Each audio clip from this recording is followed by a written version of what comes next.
Competition is heating up for dumbest politician. A Vickweigian crossbencher has just weighed in. Perhaps there's a new series of Australia Hasn't Got Talent, and nobody told us. Details next.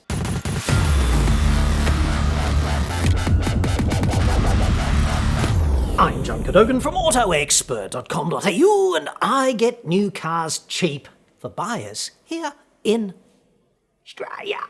Website for that, obviously. Or you can just click the card that's up there now. Dude. Meet Rod Barton, taxi driver, grandpappy, and founder of the Vickweigian Transport Matters Party, a man who works tirelessly, according to him. So, Big Barto here was one of 5 crossbenchers to support the new Vickweigian tax on electric cars. You know, the one designed specifically to make we proud sons and daughters of bread stealers to look even more like a global laughingstock on environmental issues here in Shitsville. That passed in the Vickweigian upper house last week, and Big Barto couldn't friggin' well shut up about it. Such was the party in his pantaloons. He engaged the PR tools to spruik his spin far and wide. It would therefore be rude and dismissive of us not to oblige. This road user charge is being introduced now because if we wait for much longer, it will become far harder to implement. We are at the perfect moment in the technology cycle. EVs represent only a small fraction of new car sales, but we know the future of transport is electric. We have a small window of time where it is electorally possible to introduce this road user charge. Big Barto. Note that this has nothing to do with doing the right thing environmentally or morally or making the joint better for next generations or anything of that ilk. When I interpret his statement, he's just saying if we wait for a critical mass of EV owners, they will invite us to fuck off. This decision is based, apparently, therefore, on nothing more than political expediency. This kind of conduct, so apparently divorced from the common good, makes me sick in a rare moment of candour. Jesus. Like, we know these people don't want it, okay? That's what politicians are saying. We know they don't want it, and that's why we're doing it now, before they have much more of a voice.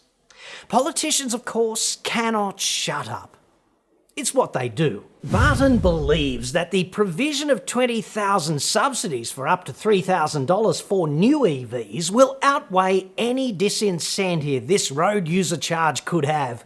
These subsidies are part of a $100 million package by the Vickweigian government to invest in EV infrastructure and uptake. So, they're handing back $60 million to the first 20,000 buyers of cheap EVs, cheap being under 60 grand, and the other $40 million is going non-specifically in investment in infrastructure. Pro tip, dude. The poles and the wires are already in place. You just need to put chargers here and there, dude. Like, it's not exactly snowy hydro revisited, is it? Private companies can do that without your quote-unquote help in the government. And didn't you dudes privatise electricity anyway?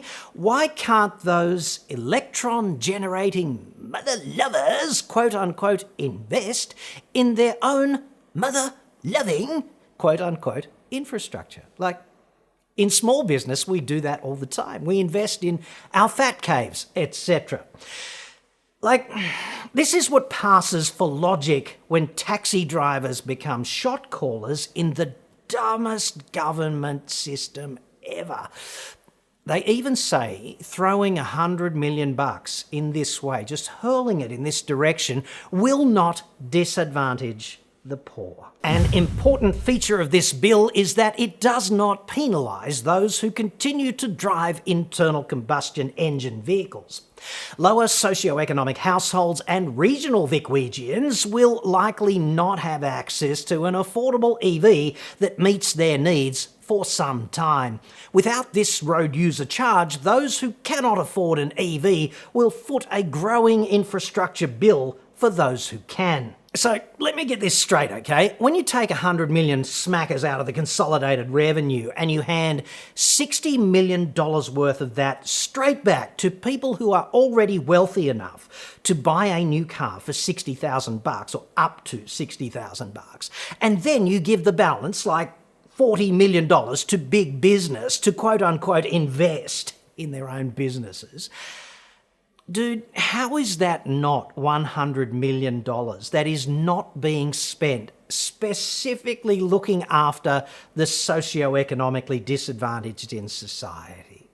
This is a zero-sum game. It's not friggin' Monopoly money you're spending here. But in this case, of course, I certainly wish it were. Let me put this to you in context, okay? The average car in Shitsville drinks about 11.1 litres of fuel for every 100 kilometres. That's cars, okay? Not including heavy vehicles and all of that stuff. Just passenger vehicles, which is what they call them in the stats. And that car travels about 11,100 kilometres every year. So that's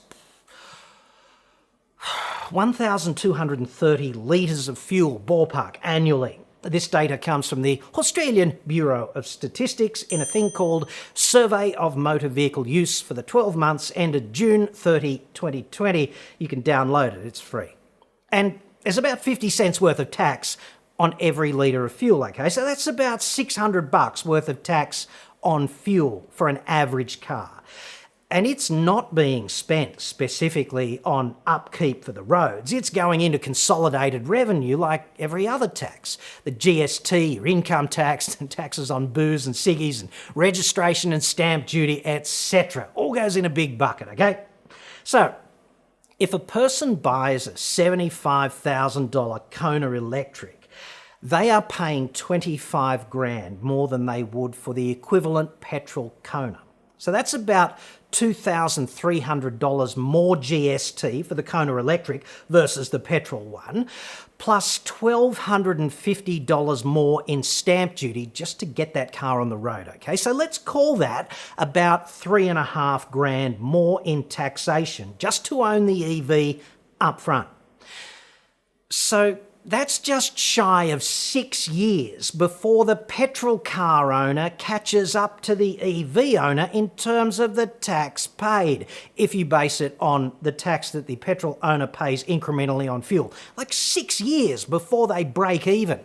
Nobody in power seems to be doing these calculations. It certainly seems to be above Big Barto here and that other genius, Rob Stokes in New South Wales. I'll put a link to the report on him just up there because, as I see it, he wants us all to go back to the 12th century because cars are bad. They enslave us. More in the link.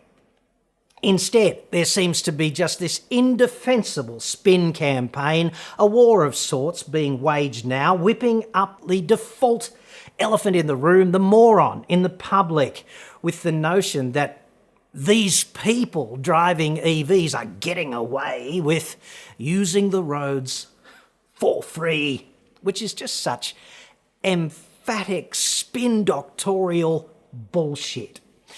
But you have to have an actual attention span to realise this, of course. You have to crunch the numbers and you have to have basic analytic ability.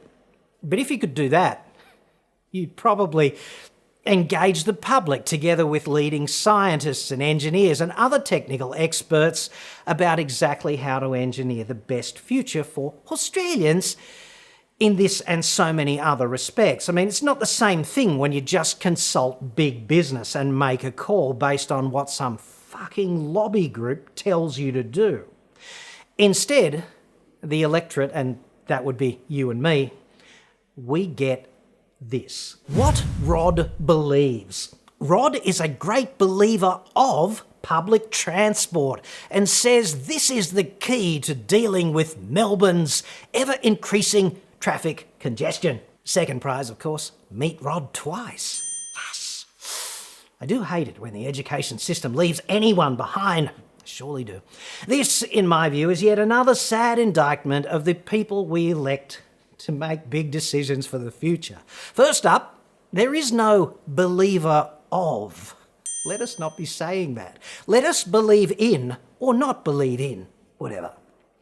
But also, let us not detain ourselves believing needlessly in things that simply exist. When something exists, belief in it is kind of redundant. There's no need to believe in the sun or the Pacific Ocean or Mount Everest or breast augmentation or public transport. These things exist. They are ontologically objective. Belief in them really is superfluous, dude. You can support public transport infrastructure reform or development or whatever, or not, but if you don't believe in or of public transport, you are simply insane, disconnected from reality. This belief is like number one with a bullet on Minister B Squared's What Rod Believes hit parade. I didn't make this up. He believes of public transport. So well done, dude. No word yet, of course, on how the nation becoming an environmental laughingstock / pariah helps and in that respect. Perhaps if we tipped some more revenue into public transport, like just a suggestion, dude, that would also help the poor, of course. The government's incentive package was introduced to outweigh any disincentive effect the EV road user charge could have in the short term. This bill is looking to solve future problems and provide a sustainable revenue to maintain our infrastructure needs. Here's some more inconvenient facts, right? There are currently only about 6,000 EVs on Vicwegia's roads. That's according to a Cars Guide report on this earlier in the year. All those people, 6,000 of them, have already paid tax well over the odds, and they prepaid. Like they paid up front 6 years in advance, more or less, okay? There are 4 million passenger vehicles in Vicwegia. That's according to the Australian Bureau of Statistics mentioned earlier. That's 15 EVs for every 10,000 passenger vehicles on Vicwegian roads.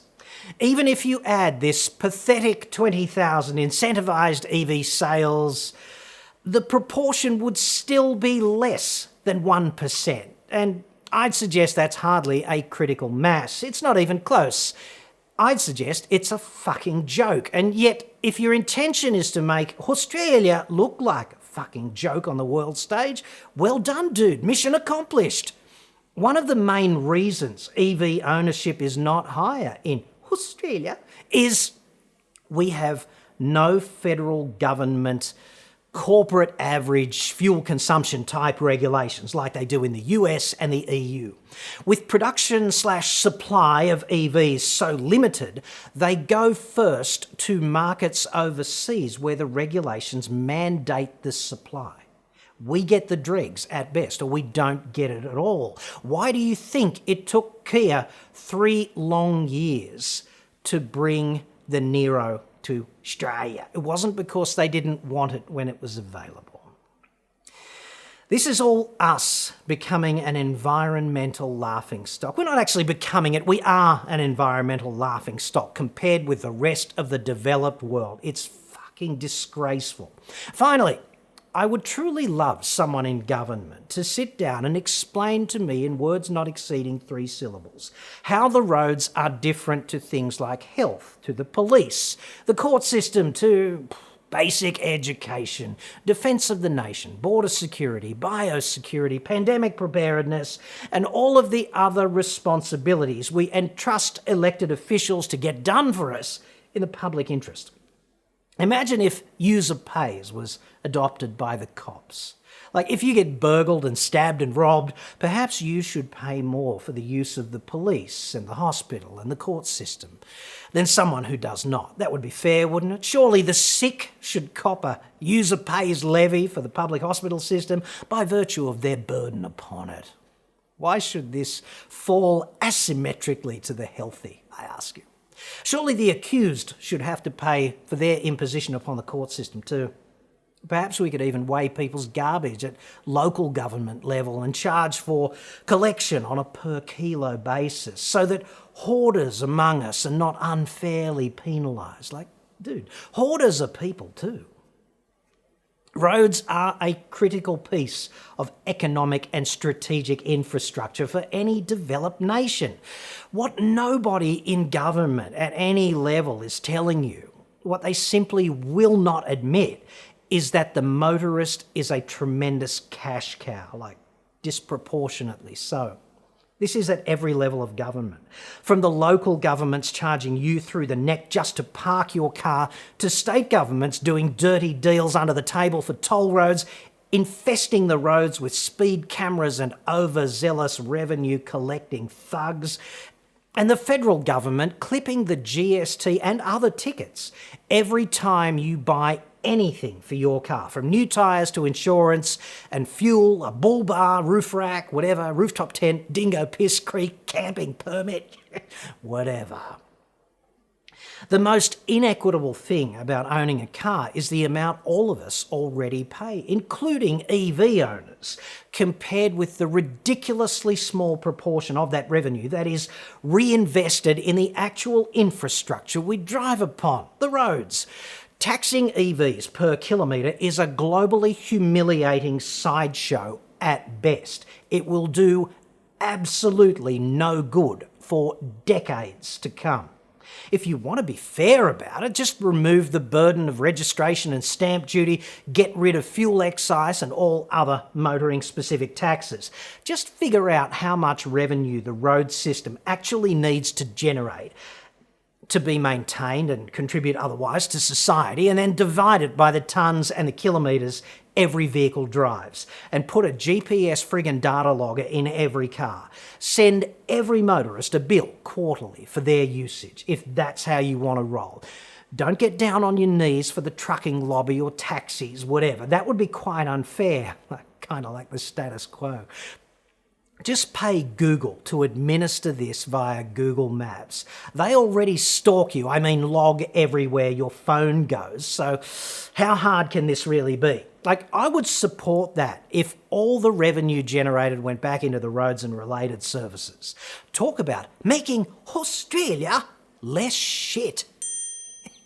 We would be a leader globally on equitable taxation reform there, and not a joke with a crossbench taxi driver calling the shots.